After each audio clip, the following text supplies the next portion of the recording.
I'd like to bring attention to some posts by certain tarot readers on this platform. None of this was a coincidence and it was all intentional. These individuals knew exactly what they were doing and they kept it going for an extended period of time up until now because corruption pays. So the longer they played the game, the more profit and power they gained by sacrificing one little lamb. Now here's something to consider. What if they were actually telling you the truth in the readings but with a twist? And in order to confuse you, they mix truth and lies. So what if the tarot readers who were paid participants in a larger scheme of destiny theft were revealing the truth of the situation, but deliberately left out one key detail, that they were the villains. So they painted the real thief as the victim and uplifted them while suppressing the actual target, which is me. And I urge you to look deeper into the messages being delivered.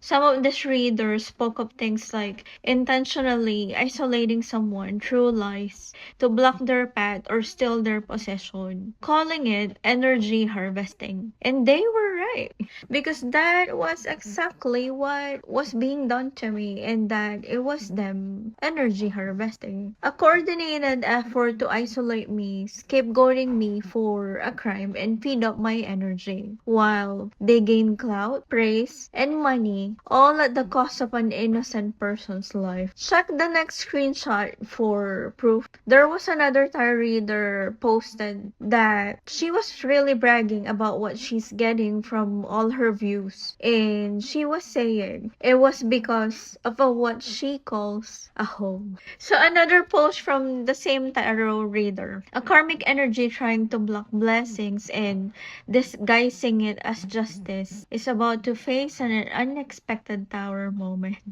So let's be clear. These tarot readers were intentionally spinning a false narrative. They wanted it to appear as though I was receiving karma, judgment from the Most High, when in truth, they were actively persecuting me through lies and deception. So it wasn't divine justice. There's no divine in that. So they were weaponizing spirituality to cover their own actions. And they were even saying no peace for the wicked, but the truth was that they were intentionally taking my peace by covertly persecuting me. Then, there was another tarot reader who said, divine feminine and divine masculine.